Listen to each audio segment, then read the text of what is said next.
500,000 in debt. How to turn it around. Let's play a game first. A. Desperately save money. B. Work overtime crazily. C. Look for high-yield investments. So what is the first option? Many people hover repeatedly between A, B, and C. Saving until quality of life collapses. Working overtime until the body is exhausted. Investing until your mentality explodes. But actually the effect is very limited. Why is this? You will find these three things have a common feature. They are essentially doing the same thing. Using time to brute force the debt. And what is debt? Debt is your future time being overdrawn in advance. We talked about this in the last episode of Wealth Brain. Finance is the art of time. You already owe time, yet you are still using time to pay it back. This is a vicious cycle. The first one is a completely different thing. Increasing income sources. Isn't that stating the obvious? I also know I need to increase income. But can you just increase it because you want to? Yes, this sentence hits the nail on the head. Because the increased income most people understand is actually doing A and B all over again. Switching to a more tiring job, squeezing out more time to work. We have seen this kind of plot in TV dramas. The heroine's original family is very unfortunate, heavily in debt, so she works during the day, delivers food at night, tutors on weekends. The scene cuts to 3 years later. She stands under the sunlight, smiling and saying finally paid it off. Seems to have also found a very good rich boyfriend. But in reality with 500k debt, 15k income, and 8k expenses. It would take over 5 years even without eating or drinking. Not even counting interest, inflation and sudden expenses. These jobs won't accumulate assets, nor generate compound interest, cannot be continued passively. Once you get sick, unemployment or market changes, everything will return to zero. Screenwriters might think stories of success through hard work are touching. But financial turnaround in the real world never relies on moving yourself, but relies on cognitive gaps, leverage and restructuring of income. I suggest those friends who write scripts should really take a basic finance class. Alright, I went off topic. Need to pull it back. Truly increasing income sources is not about making you busier, but letting your money skills and resources start working for you. Let me ask a question. How many types of income are there? I made a table. Recently addicted to making Excel tables. The level is very average. Please bear with me. Actually, income is roughly divided into 7 types. But don't be fooled by this table. These 7 types of income look like 7 paths. In fact, they fall into 2 categories. One type is income that only comes if you show up. The other type is income that comes even if you don't show up. Distinguish these 2 categories clearly, and you've already solved half the problem of turning debt around. Labor income, you go to work. Show up and money is issued to you. You don't go, the money stops. This type of income is a foundation that can save your life, but the debt will never be fully paid off, because it grows too slowly, and it can be cut off at any time. Then encountering an era of declining employment rates, or hitting the age of 35, the risk doubles. Profit income, you surely know it. It is the most realistic second income line for ordinary people. He relies on price differences to make money. Opening a clothing store, doing catering, doing e-object. Most business people actually fall into this category. But many people mistakenly think profit income depends on supply, price, and traffic. Actually, not entirely. Yes, what profit income really competes on is cognition. Because the essence of profit, it is not selling things to make money, but seeing the price difference that others don't see. This price difference could be an information gap. Others don't know this channel, a cognition gap. Others may not have realized this demand. You will discover a very cruel reality. Similarly for opening a store, some people work 14 hours a day and make no money. Similarly for doing e-commerce, some people make 3 yuan per order, some people make 80 yuan per order, and some people might make 200 yuan per order. This is not an industry difference. This is a difference in cognition. The former is always toiling. The latter generates profit. Why? Some people get more tired doing side hustles, because they just disguised labor income as profit income. But people with true cognition ask themselves from the start if this thing can be sold repeatedly. So what exactly is cognition? We will talk about it later. Third is interest income. Lending money out or depositing it to get returns. It belongs to typical money working for you.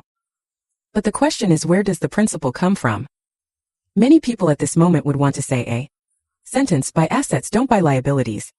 This sentence is not wrong, but for people in debt, the order is reversed. You don't even have the principal now, what asset allocation to talk about. What you need to do now is not buying assets, but making yourself into an asset. What does that mean? When there is no principal, the only things you can invest in the market are 3 things: time, skills, and cognition. Most people just trade time for money. A few people start using skills to trade for more expensive money. And those who can truly turn things around design with cognition. Oh, I seem to be talking about cognition again. So what exactly is cognition? Don't think too complicated. Many people think cognition is knowledge or IQ. Actually, it's neither. In the logic of wealth flow, cognition is your right to interpret the operating laws of this world. Let me give a simplest example. Facing the same issue of being 500,000 in debt. People at the first level of cognition see a disaster. He thinks this is a stain on life. People at the second level of cognition see a cost. He thinks this is a long cycle debt. People at the third level of cognition see it as leverage. He will study how to use this trough experience as a starting point for narration.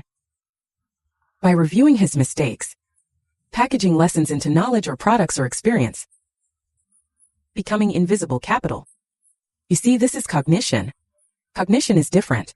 The efficiency of handling different debts is completely different.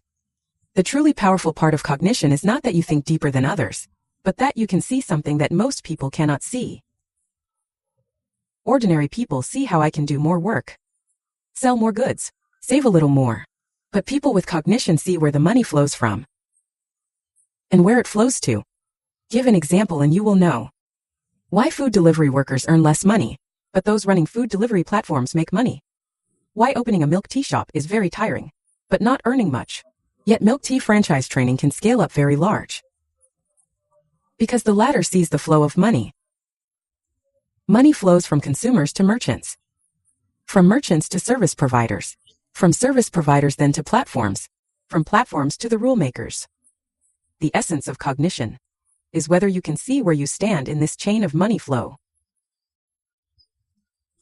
The further forward you stand, the more tiring it is. The further back you stand, the lighter it is. But standing at the position of rules, it starts to actively look for you.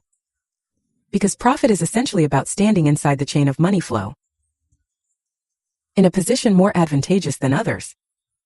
But when you start habitually asking this question, who makes money most easily in this industry? What exactly are they selling? Which most valuable position in this industry do they occupy? Your cognition starts to upgrade. You might ask, oh, my mind is full of debt collection calls right now. Where does cognition come from? Actually, the debt period is the best time for cognitive awakening. Because you are forced to the edge of survival. This is the place closest to the logic of the real world. And also the purest. You no longer easily believe myths of getting rich quick. You also no longer waste time on ineffective socializing. Friends that should be seen clearly have long been seen clearly. One person who truly helps you is enough. Perhaps there isn't even one. The real world is just this cruel. The debt period is the cruelest business school. Cognition is not about making you work harder. Cognition is about letting you not work so hard and still have money coming in. When your cash flow starts to exceed your living expenses, only then are you truly qualified to talk about interest income, dividend income, rental income, capital appreciation, income, etc. Otherwise, all financial knowledge is a castle in the air for those in debt.